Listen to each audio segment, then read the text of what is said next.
අපි මෙහෙම කරමු මේ පසින්දුකින් පටන් ගමු. ඒ කියන්නේ මෙතන මේ තුන් දෙනා ආකාර තුනක් වගේ තමයි තුන් දෙනාගේ තියෙන සමානකම. ඉතින් අර ඇවිල්ලා මුල් වතාවක තමන් මේ වැඩේ හරියට කරගත්තේ නැති එක තමයි එයාලගේ තියෙන සමානකම. එතකොට මෙහෙම කරමු. මම මුලින්ම පසින්දුට කතා කරන්නම්. පසින්දු ඔයාට අන්මියුට් කරන්න පුළුවන් දන්නේ නේ? බැරුවැද්ද?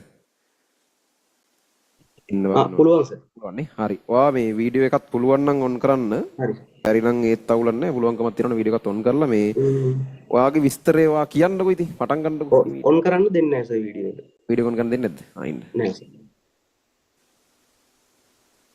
දැන් බලන්න පුළුවන්ද කියන්නේ? දැන් හරිනේ. හරි. thank you සර් අවස්ථාවක් දුන්නට. ඔයා කතන්දරේ හිමීට මුල ඉඳන් පටන් අරගෙන ඔයාම කියන්නකෝ විස්තරේ. හරි. මෙහෙමයි දැන් මෙතන ඇති ගොඩක් කට්ටිය මේ O level වලට මේ 9ක් දාලා මේ level කරන්න එන කට්ටිය ඇති ගොඩක් අය ඇති අතන මමත් ඒ වගේ එක්කෙනෙක් මේ ගාල්ලේ O level ලියලා ෆ්‍රිෂ්මන් එකේ 9ක් දාලා ඒ level කරන්න ආවා. දැන් මුල් ටිකේ ඉතින් 9ක් දැම්මයින් පස්සේ දැන් තියනවානේ කොන්ෆිඩන්ට් එකක් මාටි 9 දාපු මට හේතුව මොකද්ද? කොහොම එකේන ඉන්නේ. කොහොම දාලා ඉවරලා ඇවිල්ලා මුල් ටිකේ ඇත්තටම තියරි පන්ති කාලේ වැඩක් කෙරුණේම නැහැ. මුල් ටිකේම වැඩක් කෙරුණේ. ඊට පස්සේ මම තව ওই බාහිර වැඩ කරා, කැඩිටින් කරා, අර මේව කරා. ඒ වලට බහැලම හිටියා. අර මගේ දුර්වලකමක් තමයි මට දේවල් බැලන්ස් කරන්න බෑ. ඒ කියන්නේ එක වැඩක් කරනවා නම් ඒකෙම තමයි. දැන් කැඩිටින් කරනවා නම් ඒකෙම තමයි. වෙන මොකක් හරි ස්පෝර්ට් එකක් කරනවා ඒකෙම තමයි. දැන් ඒ වගේ දුර්වලකමක් තිබ්බා. ඒ නිසා දැන් ෆස්ට් අයි එකේම ඒ වැඩ වලටයි තව ඊට පස්සේ තව එනවනේ දැන් මුල් ටිකේ වැඩක් කෙරුන්නේ නැති නිසා අර මැදක් හරියක ඉඳලා දැන් මුල් ටිකේ පන්ති ගිහලා ඔන්න අවුරුදු දැන් අවුරුදු අපි දෙකමාරක් විතර යනවනේ. ඔන්න අවුරුද්දක් විතර පන්ති ගිහිල්ලා දැන් ඒතර වැඩක් කරන්නේ නැහැ. ඊට පස්සේ පන්ති නවත්තනවා. මොකක් හරි වැඩක් කළා පන්ති පන්ති මොකටවත් යන්නේ. ඊට පස්සේ ඔන්න තව ටික කාලයක් ඉඳලා පන්ති යන්න ගත්තායින් පස්සේ අම්මට ඉතින් වෙන මොකුත් තේරෙන්නේ නැහැ. දැන් ඒ වගේ වෙනවනේ අනිවාර්යෙන් වැඩක් කරන්න නැතුව ඉඳලා ගියායින් පස්සේ. දැන් ඕකම තමයි මටත් උනේ. දැන් මෙතන ඇති දැන් මං කියද්දි මතක් වෙන්නේ දැන් ඔය කියන කට්ටිය දැන් හරි මුකුත් කරගන්න බෑ මට. ওই මට්ටමේ කට්ටිය ඇති. දැන් ඇත්තම කිව්වොත් දැන් ෆස්ට් අයි ළමයෙක් විභාගෙට යද්දි අඩුම ඉන්න ඕන නිකන් මට අඩු ගන්න දැන් මැත්ස් කරනවා නම් ඔය අවකලනය කියන්නේ මොකද්ද? නැත්තම් ඔය ඉනෝගනික්, ඕගනික් ඔය මාතෘකාවල ඇතුලේ තියෙන මොකද්ද කියලා දන්නේ නැහැ. මාතෘකා තියෙනවා කියලා විතරක් දන්න ඔච්චරයි. සමහර මාතෘකා තියෙනවද කියලා දන්නේ නැහැ. එහෙම ඉඳලා ඔන්න ඉදත් ඉඳපු මිනිස්සේ අනිත් බාහිර වැඩ කරලි කරලා කරගන්න බැරි වුණා ෆස්ට් අයි එකේ ඩවුන්ම ඩවුන්. ඊට පස්සේ මම මුලින්ම කරේ සෙකන්ඩ් අයි එකට එද්දි මගේ තියෙන දුර්වලතා ටික මම අඳුරගත්තා. හරි දෙකක් තමයි මට ওই වැඩ බැලන්ස් කරන්න බැරි එකක්. අනිත් එක තමයි වෙලාව යනවා ෆෝන් එක ඔබනවා වෙන වැඩම තමයි. ඒ නිසා ඔක්කොම කලින් මම කරේ දැන් හරිනේ අපේ දැන් අවුරුද්දත් ඉවරයි කැඩිටින් කරලා ඉවරයි ඔක්කොම කරලා ඉවරයි ඊට පස්සේ දැන් විභාගෙත් අවුල් පට්ටම අවුල් දැන් මං හිටියේ නිකන් මොකක් හරි ප්‍රයිවට් කැම්පස් එකකට ගිහිල්ලා ඔන්න ඔය මේ වගේ තමයි මගේ තිබ්බේ මානසිකත්වය. ඒ පාර අපේ අම්මා කිව්ව දවසක් පුතේ දැන් ඔයා ඒ නමයකුත් දාලා ඉන්නේ මෙහෙම ශිෂ්‍යත්වෙත් මෙහෙම පාස් වුණා. අපරාධ නේද ඔහොම කරන එක දැන් එයාලා කවදාවත් ස්ට්‍රෙස් කරේ නැහැ. මෙන්න මෙහෙමයි ඔයා පුළුවන් නම් කරන්න. මං එදා තේරුම් ගත්තා මේක කරන්න ඕන තමයි නේද කියලා. මං එදා ඉඳන් කරේ මම මුලින්ම මගේ තියෙන අඩුපාඩු ටික හදාගෙන මං ඊට පස්සේ මුලින්ම සෙකන්ඩ් අයි එක පටන් ගත්ත දවසේ ඉඳලා මම කරේ කොලයක් මේන්ටේන් කරා දවසේ පැය 24 කෑලි 24කට කඩාගෙන ඒ පැයේ මම වැඩ කරා නම් ඒකට ටික් එකක් දානවා. ලොකු අමාරු දේවල් නෙමෙයි. දැන් මේ පැය ඇතුලේ මම වැඩ කරේ පැය භාගයයි නම් අර කොටුව ඇතුලේ මම දාන්නේ විනාඩි 30යි කියලා. ඒ වගේ වැඩ කරන්න දාන්නේ දැන් මෙලෝ පාඩමක් දන්නෙත් නෑ සෙකන්ඩ් අයි එකට. තනිකර බිඳුව කියන්නේ බිඳුවෙම බිඳුව ළඟ. කොහොම ඇවිල්ලා ඊට පස්සේ දැන් මුල ඉඳන් රිවිෂන් ටිකට මං කරේ මුල ඉඳන් රිවිෂන් ටිකට ගියා. දැන් පන්තිත් කට් කරා ඒ කාලේ. ඕවලින් වෙන්න ඕන ඔක්කොම මේ වෙලා තිබුණේ. ඊට පස්සේ කරේ මුල ඉඳන් රිවිෂන් එරියා මට හම්බුණා හොඳ යාළුවෙක්. හම්බුණා කියන්නේ මගේ ඒ කාලේ ඉඳලා යාළුවෙක්. එයා නිර්මාල් කියලා එයත් එක්ක තමයි මම සෙකන්ඩ් අයි කරන්න පටන් ගත්තේ. මේ ඒ කාලේ ඉඳලා දැන් මුල ටිකේ ඉඳලම වැඩ කරන්න පටන් ගත්තා. අපි වැඩ කරන්න පටන් ගත්ත කියන්නේ දැන් මුල ටිකේ මට ගානක්වත් හදාගන්න බෑ. අර සර්ලා කියලා දෙනවා. ඔහේ ඉන්නවා. එන්න කියන්නේ ඊට පස්සේ මං හැබැයි ගෙදර ගිහිල්ලා අර ගණන් හදපු ඒවා ටික ආයෙ try කරනවා. දැන් කෙමිස්ට්‍රි වල අඩු ගන්න ලුයිස් විවයක්වත් අඳ ගන්න දන්නේ. හිතන්නකො හිතපු මට්ටම නිකන් මෙලෝ වැඩක් කළා නෑ. ඒ වගේ ඉඳලා ඊට පස්සේ අර නිර්මාල් කියන යාළුවා එයා තමයි අතරම මට මාරම සපෝට් එකක් දුන්නේ යාළුවා. ඒ වගේ යාළුවෝ ඔයගොල්ලෝ හදා ගන්න මං කියන්නේ. ඒ වගේ යාළුවෝ ඉන්න ඕනේ ජීවිතේට. දැන් මං රෑ එකට මැසේජ් එකක් දැම්ම නම් මචං මේ ගාන හදන්නේ කොහොමද? එයා එකයි කාලෙවිද්දි උත්තරේ එන විදිය දාලා මේව කළා. ඒ වගේ යාළුවෝ ඉන්නවනම් හොඳයි. නැත්තම් ඔයා තනියෙන් ඔයාගේ වැඩේ කරගන්න. කොහෙන් සර්ලා ඉන්නවා අහගන්න, පරණ අයියලා ඉන්නවා. ඒ වගේ කොහොම හරි තමන්ගේ අනිවාර්යෙන් ඔළුවේ තියාගන්න මම මේක දිනලම ඉවර කරනවා කියන එක ඔළුවේ තියාගන්න. ඊට පස්සේ දැන් අර වෙලාව මාක් කරන එක. ඒ ඊට පස්සේ ඔය තව තියෙන ඔය question based training program එක. ඒ වගේ දැන් chemistry වලට විතරක් නෙවෙයි. හැම විෂයකටම මේ වැඩේ කරන්න.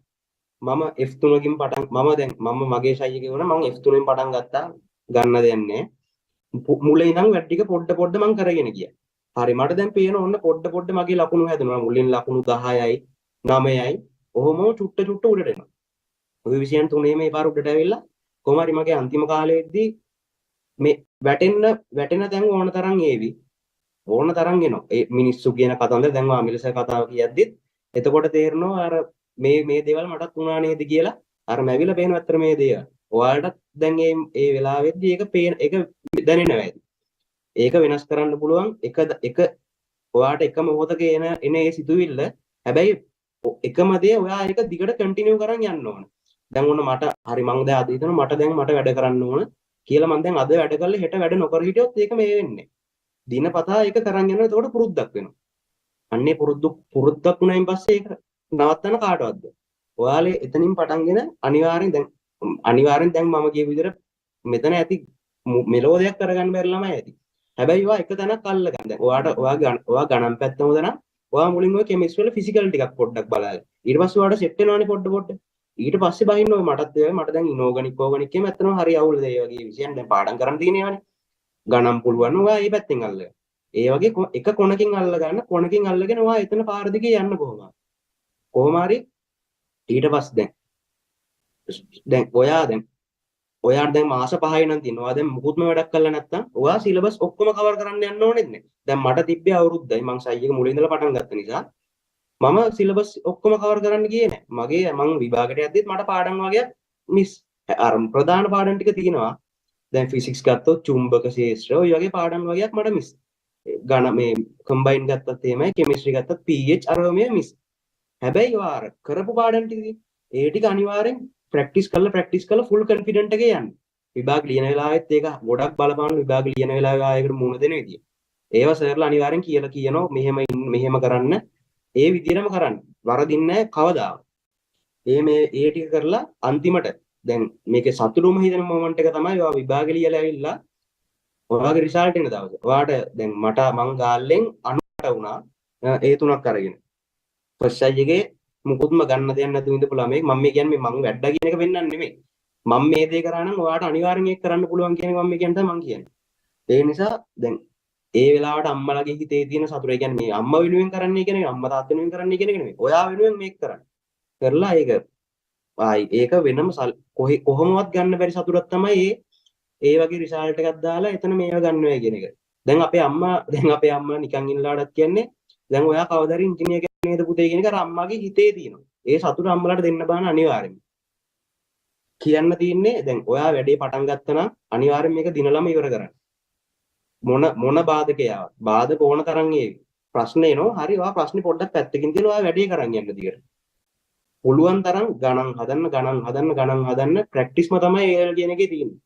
ඒ වැඩේ කොහොම හරි කරන්න අනිවාර්යෙන් ඔයාලට ඊළඟ පාර වැඩේ කරගන්න පුළුවන් උනන්දු වෙලා වැඩේ කරන්න. thank you වසඳු. මේ වසඳු කියපු දේවල් වලින් මං තෝරගත්ත වැදගත්ම දේවල් ටිකක් මම කියන්නම් ආපහු සරයක් highlight කරන්න. ඒ කියන්නේ මේ මෙහෙම ටිකක් හරිද දැන් එකක් තමයි යාගේ තිබුණ හොඳ මේ අර ටික මරු මම අහන් ඉන්නවා ඒ ටික නේද මටත් ඒක මතක් වුණා මම දැන් ඒලෙල් කරපගෙන මමත් නිකන් ඒලෙල් කරපු නැති එකෙක් වගේ අහන් ඉඳුණා අර අම්මා හිටපු ගමන් මතක් වෙලා කියනවා කියලා කියන්නේ මේ ආ පුතේ තව ටික දවසකින් තව ඉතින් අවුරුදු ගානකින් ඉංජිනේරුවෙක් නේද කියන එක ඒක නිකන් මේ මන්ද මටත් එහෙම වුණා මේ ඕගොල්ලන්ට එහෙම වෙන්නේ නැද්ද කියන වාගේ අම්මා ඒක කියන හැටි නිකන් පේන්නේ නැද්ද නිකන් ඒ එහෙම වෙනවනේ අම්මලා තාත්තලා හිටපු ගමන් මේ අදාළම නැති වෙලාවල එකපාරපත් වෙලා කියනව නේද ඔයා ඉතින් අර ඒ ටික ඒ කියන්නේ අර යාළගේ ඇතුලේ අභ්‍යන්තරේ අර කැකෑරෙන සතුටක් නේ ඒක සමහරක් වෙලාවට මේ මිනිස්සු හැමතිස්සෙම කියන්නෙත් නැහැ අර නිකන් හිටපු ගමන් පත් වෙලා මේ මොනවා කරත් ඉතින් ඔයා මෙහෙමයි නේද කියන එක ඒක මේ එහෙම කරපු නැති ළමයෙකුට තේරෙන්නේ නැතුවද දැන් මට ඒක තේරෙනවා දැන් දැන් මගේ අයියා තර්ඩ් සයි මෙඩිසින් ගියේ එතකොට එයා දැන් ડોක්ටර් කෙනෙක් එයාට ෆස්ට් සයි එක බැරි වුණා සෙකන්ඩ් සයි එක බැරි වුණා තර්ඩ් සයි එකේ තමයි එයා මෙඩිසින් ගියේ ඒ මොකුත් නෙවෙයි කියන්නේ IQ මොකක්වත් මොලේ ප්‍රශ්නයක් නෙවෙයි උන්ට මග පෙන්වන්න එකෙක් නැහැ ඉතින් පවුලේ වැඩිමලානේ කවුරුත් බලාගෙන හැදෙන්න කියන්නේ අපි දැන් උන්ව බලාගෙන හැදිලා මේ ඒ කරපු වැරදි මොකුත් කරන්නේ නැතුව හරි පාර එකපාර ගිහිල්ලා අපි ඒ තුන දාලා අයිලන්ඩ් රෑන්ක් දාලා ඉවර කරගන්න. දැන් ඒ වුණාට මේ මම වැඩිපුරම මොක දැකලා තියෙන්නේ අයියගේ අම්මගේ තමයි කියන්නේ මේ අම්මට තියෙන ලොකුම සතුට අරක තමයි ඇත්තටම කියන්නේ මම කොහොමද එකපාර කරගත්ත ඉතින් වැඩක් නැහැ වගේ අරක ටිකක් අර එයා හොයාගෙන මුළු කතන්දරය අමාරුවෙන් ඒ කරගත්ත එක මම ඕක දැකලා තියෙනවා. ඒ කියන්නේ ඉඳලා එකපාර මේ වා ඉතින් මෙහෙමනේ නේද කියලා ළඟට ඇවිල්ලා කතා කරලා යනවා. ඒක මාර එකක් කී ඇතුලෙන් එන්නේ. ඒක දෙන්න පුළුවන් නම් සහ ඒක වාට එක්ස්පීරියන්ස් කරන්න පුළුවන් නම් ඒක වාව් ඒක නියම එකක්. මේක මම අහන් හිටියා මාර ආසාවෙන්. ඒ කියන්නේ ඒක හදි වෙන එකක් දෙනුණා. පරණ මෙමරි එකක් මට. මේ අනිත් පැත්තට මේ එයා කියපු එක හොඳ එකක් වැදගත් එකක් තමයි මේ අර එයා ටයිම් එක ටැකල් කරපු හැටි. ඒ කියන්නේ එයාගේ තිබ්බලු පැය 24 කඩලා ඒ පැය 24 එයා මොනවද කරේ කියන එක. ඒක අපි කොහොමද නිතර කියන කතාවක් මෙහෙම බෙදලා හදන්න කියලා මම එහෙම PDF එහෙමත් ඔයාලා දාන්න මම කලින් දාපු වගේක් ඇති ස්පෙෂල් මීටින් වල මම ඊට ආපහු සරයක් අදලා දාන්නම්. අර ඒවල එතකොට ඔයාගේ තියෙනෝනේ ෆුල් ටැකල් වෙනවා. උදේ 12 ඉඳන් රෑ 12 වෙනකන් කියන්නකො පැය 24. එකෙන් නිදාගත්ත වෙලාවල ස්ලීප් හරි නිදි කියලා හරි මොකක් හරි එකක් ලියන. ඒතර පැය කීයක් වා නිදාගත්තද? අපි තුන් දවල් 2 ඉඳන් 3 වෙනකන් නිින්ද ගියා කියලා. හරි ඒ කොටුවෙත් නිදි. වැඩ කරලා නැහැ චුට්ටක්වත්. ඒතර මේ අතරමැද තියෙන හැම පැයකම ඇතුළෙම ඔයා කොච්චරක් මේ සබ්ජෙක්ට් එකට ඔයා මේ A level කියන එකට දුන්නද කියන ටයිම් එක ඔයා ලියනවා. දවස් අන්තිමේට ඔයාගේ කොයි වෙලාවල් වලද දවසේ වැඩ වෙලා තියෙන්නේ කොයි වෙලාවෙත් දවසේ වැඩ වෙලා නැති ඒ ෆුල් ෆ්‍රේම්වර්ක් එකක් ඔයාට හම්බ වෙනවා. ඒතර ඔයා ඒකත් එක්ක ඊළඟ දවසට යන්නේ. ඒතර ඔයා සම්පූර්ණයෙන් ඔයාව ටැකල් කරනවා. ඒ කියන්නේ ඔයාට ඔයා මිස් වෙන්නේ නැහැ. දැන් ගොඩක් වෙලාවට ඕගලන්ට වෙන්නේ ඔයා හොඳට වැඩ කරගෙන එනවා සමහරක් වෙලාවට කාලයක් විතර ඊට පස්සේ ඔයාම දන්නේ නැතුව වැඩ කරන එක මිස් වෙනවනේ.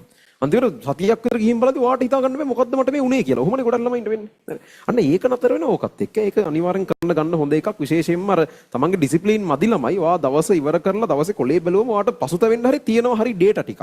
ඒතර ඒ මත බලලා මං කියන්නේ පසුතැවෙන්න කියලා නෙවෙයි. ඒ මත බලලා මුලින්ම තේරුම් ගන්න ඔයා තාම මේ වැඩේට අලුත් එකෙක්. ඒතර ඔයාට ඔයාගේ හිතේ තියෙන ටික පළවෙනි දවසේ කරන්න බෑ. ඔයාට පළවෙනි දවසේ කරන්න උත්සාහ කරනවා. ඒකෙදි ඔයා අතින් අඩුපාඩු වෙනවා. ඔයා ඒ ටික හවසට අර කොලෙන් දකිනවා. ඒ පහුවදා ඔයා මේ අඩුපාඩු පුළුවන් තරම් අවම කරන්න යන්නේ. එහෙම අර තමන්ගේ අඩුපාඩු දැකලා වැඩකට පහින එක වෙන එකක්. ඒතර යා ඒ කියප එක තුළ ඒක මරු. ඒක අපිත් කියන එක. හැබැයි ළමයි ඒක කරලා තියෙනවා. අපි කියන දේවල් නම් කොච්චර තියෙනවද? කීයෙන් කී දේවල් කරන්නේ. මේ කරපෙවුන් තමයි ඔයගේ අර ප්‍රතිඵලවල ප්‍රාතිහාර වෙන්නන්නේ. ඒ ළමයට පුළුවන් නම් F3ක ඉඳන් පටන් අරගෙන ඒ 3කට රිසල්ට් එක වෙනස් කරන්න. මෙතන ඉන්න බහුතරය මං කියන්නේ ඕගොල්ලෝ එච්චර එහෙම ලෙවල් එක එච්චර පල්ලෙහා නෑනේ. ඕගොල්ලන්ට මේක තමයි කරන්න පුළුවන් නේ ගොඩක්. ඔයාලා දැනටත් ඊට වඩා හොඳ ලෙවල් එකක ඉන්නවනේ බහුතරයක් ළමයි ගැන මං කියන්නේ. ඕගොල්ලෝ මේක කරගත්තේ නැත්තම් මාර අපරාධයක් නේ. ඕගොල්ලන්ගේ වටේ ඉන්න, ඒ කියන්නේ බලට ඇත්තටම හරියනකොට කැමති පිරිසක් ඉන්නවනේ බං. යාළුවෝ වෙන්න ඇති, ඒ කියන්නේ හොඳේ උන් ඉන්නවනේ. අම්මලා තාත්තලා වෙන්න ඇති, සහෝදර සහෝදරියෝ වෙන්න ඇති, හොඳ නෑදෑයෝ ඇති. උඹලට හරියනකම් බලන් ඉන්නේ උන් ඉන්නවනේ. ඉතින් ඕගොල්ලන්ට පුළුවන්කම තියාගෙන අර මේ උන් කරද්දි ඔයාලා ඒක කරේ නැත්තම් මාර අසාධාරණ නේ මිනිසුන්ට කරන. එහෙම වෙන්න එපා කියන්නේ. වාගේ මහන්සිය දෙන්න. මොකද ඒගොල්ලෝ ඔයාලගේ උපරිමය දීලා තියෙනවා ඔයාට. ආයි වාගේ උපරිමය අනිත් පැත්තට වාටම දෙන්නේ නැත්තේ. එහෙම කරන්න එපා. ඒ නිසා මේ වාගේ හරි අර ඒ ඩේටා ටිකත් එක්ක යනතර ඔයා සතිය අන්තිමට කොළ 7ක් වාගාව තියෙනවා. ඒ කොළ 7 තියෙනවාට මොකද උනේ සතිය කියලා. ඒතර ඔයාට තේරෙනවා හොඳට වැඩ කරන්න පුළුවන් වෙලාවල් මොනවද ඔයාට කියලා. මේ දවස් තියෙනවා වැඩ කරලා නැහැ. ඇයි ඒ දවස් වැඩ කරලා නැත්තේ කියලා ඇනලයිස් කරන්න. එහෙම ඇනලයිස් කර කර සති දෙක තුනක් තමන්ගේ අඩුපාඩු ටික හදන්න. එමෙන්න මාසයක් විතර ඔය වැඩේ කරන් යද්දි ඔයා වැඩ කරන රිද්ම් එකට එයි දැන්